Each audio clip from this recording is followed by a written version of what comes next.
Ram, pumayag ka na. Please. Ano, maging best man sa kasal mo? Oo.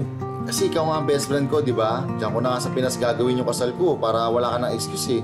Ganun kita ang gusto maging best man ko. Ram naman, ilang buwan na kitang sinusuyo. Hina ako naman sa'yo eh. 5 years ka ba namang hindi nagparamdam, Carl? Paano ka lalakas sa akin? Dahil pa din ba doon? Araw-araw kaya ako nagsusorry sa'yo. Simula nung mag-usap tayo ulit. Dami na kasi nangyayari sa 5 taon. 5 taon din yun. Ibang tao na tayo ngayon. Tsaka hindi mo na rin naman maiintindihan.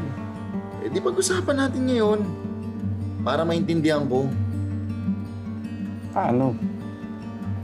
Patay ka na. Panaginip na lang to.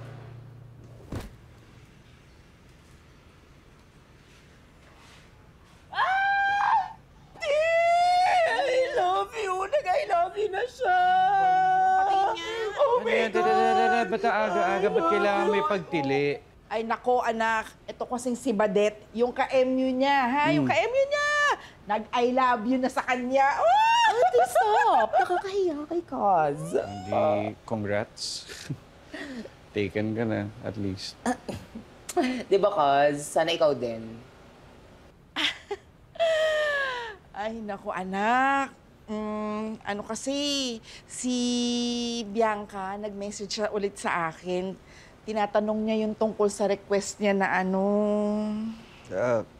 Ma, sige. Naku, talaga anak! Hindi. Pumapayag ka na? Hindi, pag-iisipan ko, ma. Yun ang ibig kong sabihin. Aga-agan, tataas niyo. Sige, may shoot pa ako, ma. Di ba, Badet? May shoot? Oo, eto na nga. Oo. Bababa na ako, ayusin ko na. Bye, auntie.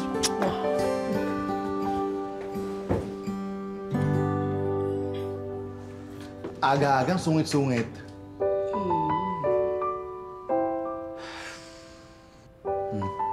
Sungit ka dyan.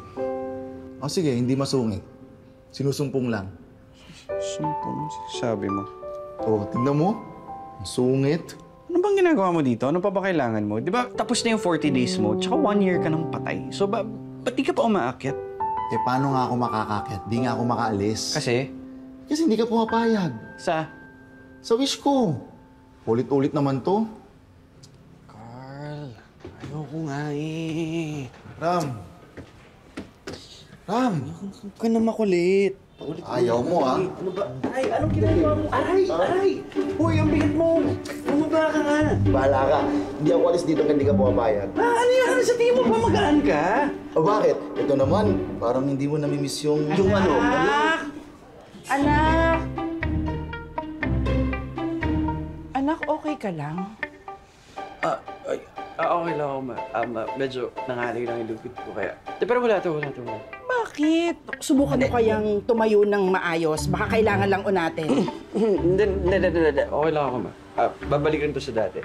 Nangalay lang ako. Sigurado ka? Oo, baka na-engkanto lang ako. Okay. Ako, papatawas ako, ma. Promise. Sige, bahala ka.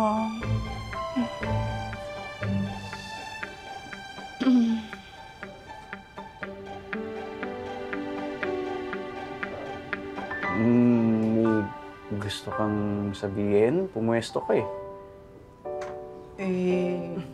Anak, alam ko naman ang hirap na pinagdaanan mo. Yung sa inyo ni Carl. Tapos ngayon, talagang wala na si Carl. Kumain ka na kasi. Tigas mo.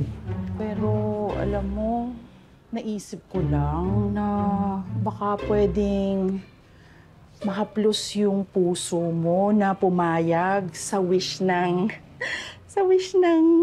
fiancé ng best friend mo na tumira dito ng 9 days. Alam mo, anak, naku, makakatulong yun sa inyong dalawa. Pero kung ayaw mo talaga, hindi sige. Replyan ko na lang siya.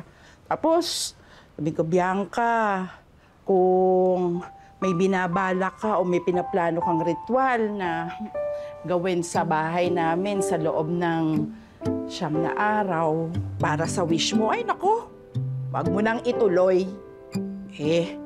Kasi Hindi naman kami wish ko lang para tumupad ng imong wish. Una. Sige. Fine. Sige na. Sorry ka na. Ay, talaga anak. Pupayagan ako. Ang saya-saya ko. Oh, sige. Basta, gagawin ko to para sa'yo. Ay, thank you. Hindi kay Bianca, ha? O kay Carl.